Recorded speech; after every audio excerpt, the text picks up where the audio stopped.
Alright folks, Community Crunch 393 dropped early this morning and brought with it a few bits of rather intriguing news. Starting with the first look at a brand new creature coming with the Frontier Adventure Pack that will launch alongside Scorched Earth at the start of April. And I honestly, I don't know what to say to this. This is the OASISAUR. Some sort of giant levitating crab slash island.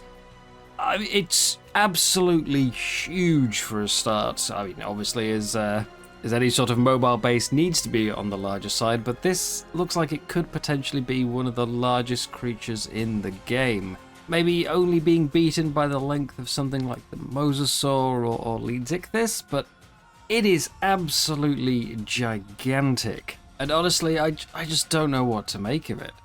As you can see, we've got two decently sized structures on the back there and what appears to be a megalosaur, and there's still loads and loads of room. This thing is colossal. In fact, if we use that Kentro down there as a bit of a measurement, it is approximately 10.5 Kentros wide-ish, and the Kentro is roughly 7 meters in the game, so we can make an estimate based on the concept at least of somewhere between about 70 and 75 meters wide. That is absolutely enormous. It won't be the single largest creature in the game. Obviously things like the tameable Titans or even the Titanosaur are going to be bigger, but that is still huge. I have to assume it's going to be pretty slow for something this big. I can't imagine they want a mobile base that can fly and zoom around at high speeds, so it's probably going to have some drawback there. And I'll be really interested to know what the taming method is. Could we be seeing something perhaps along the lines of the Titanosaur, where you have to use a cannon to take it down? Or are we going with something more passive like the Megachelon? Who knows? At this point, all we can do is just speculate. There is very little information with this picture, simply that it is called the OASISAUR, and it is a gentle giant standing as a living sanctuary, offering protection and sustenance to all creatures in its vicinity. A unique ability to create a safe haven, it shields players from environmental threats and hostile creatures, but has little defense against other players. So feeding creatures, I assume this means it's therefore going to have berries growing on its back, or maybe it'll be like the Megachelon's oxygen in that it just naturally refills the food bar of anything on its back. But creating a safe haven, shielding from environmental threats, so potentially no weather if you're on its back, maybe? It doesn't look like it has any sort of dome shield or anything attached to it. I mean, that'll be a bit weird, very techy, but yeah, shielding from environmental threats. And hostile creatures, maybe things simply don't aggro on it. Maybe that's all it means by shielding. Maybe it simply hides them from nearby creatures' aggro. I have to imagine something like this is going to be a pretty rare spawn, not something that, hangs around in groups, as that would really take up quite a lot of the map. But maybe instead it's something like the Quetzal. Maybe it simply doesn't land at all until it's tamed and you have to go and get it down from the air. Take a wyvern up and go after it. That way the map would get some new interesting aesthetic of having essentially floating islands flying around in the skies above you. Again though, this is all coming with the Frontier Adventure Pack that comes alongside Scorched Earth. Not what I expected, honestly. I mean, with a name like Frontier Adventure and all the stuff we've seen so far of having sort of trains and cowboy sort of based skins, I was really expecting the new creature to be something in that same theme. Possibly something like the bison that's appeared in many of the community votes. This is a complete departure from anything I expected. Honestly, really like the look of it. It looks great, but definitely not what I would have expected. In a good way, it's nice to be surprised. So that is the OASISAUR, the biggest news of the day. Moving on from there, though, we have, I think, what is the next most interesting and unexpected in the custom cosmetics. It says we are introducing an upgraded cosmetic system, letting players forge their own visual masterpieces for structures, costumes, and more. Best of all, they can be used on any server without the need to download a mod. It can all happen under your client, including on official servers. Decorate your bases and suit up how you'd like. In a later update, these custom visuals will automatically download in the background while you explore. So get ready to discover fresh surprises on structures, items, and characters every time you venture around the Ark.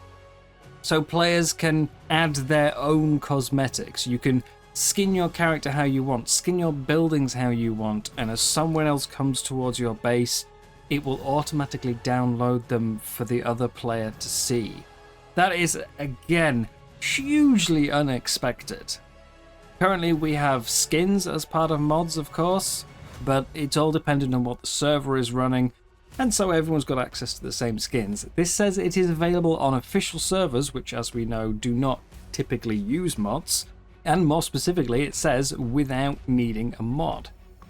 So it sounds like you can just upload them.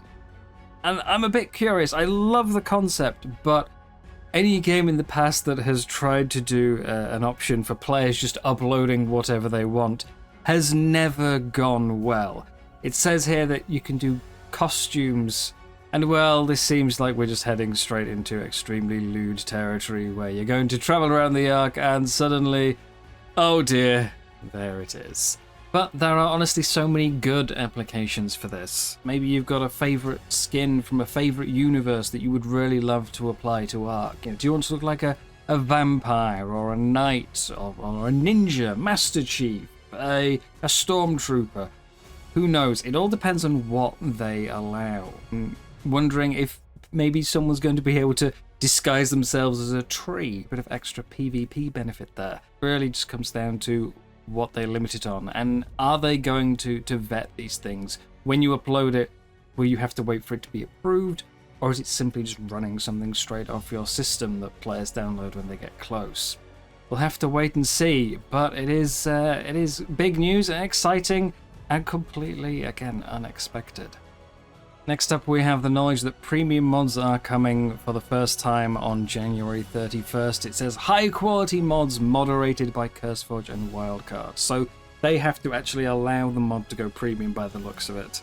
But premium paid mods are coming, starting at the end of the month.